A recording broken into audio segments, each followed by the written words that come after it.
Inspect చేయడం జరిగింది. My self DMHO, additional DMHO గారు, డిసిహెచ్ఎస్ గారు అందరూ కూడా ఉన్నారు.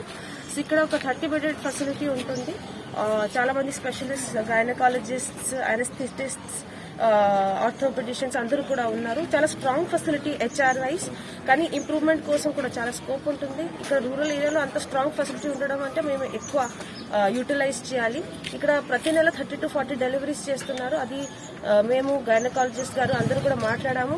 కొన్ని స్ట్రాటజీస్ అండ్ రెగ్యులర్ ఫాలోఅప్తో ఎట్లా ఈ ఫెసిలిటీలో ఉన్న డెలివరీస్ ఇంక్రీజ్ చేస్తే కూడా బాగుంటుంది అని అది ప్లాన్ చేయడం జరిగింది. At the same time all maternity ward, general ward అవన్నీ కూడా విజిట్ చేశాము. అక్కడ ఆల్ ఫెసిలిటీస్, డయట్ అవన్నీ కూడా చూడడం జరిగింది. పేషెంట్స్తో కూడా ఇంటరాక్ట్ చేయడం జరిగింది. ఫీడ్బ్యాక్ ఇచ్చాము, వాళ్ళ ఫీడ్బ్యాక్ కూడా తీసుకున్నాము. ఇలాంటి రెగ్యులర్ ఇన్స్పెక్షన్స్ అండ్ మీటింగ్స్తో కూడా డెఫినెట్లీ మనం అందరూ ట్రై చేసి ఈచ్ అండ్ ఎవ్రీ ఫెసిలిటీ కూడా ఇంప్రూవ్ చేస్తాం.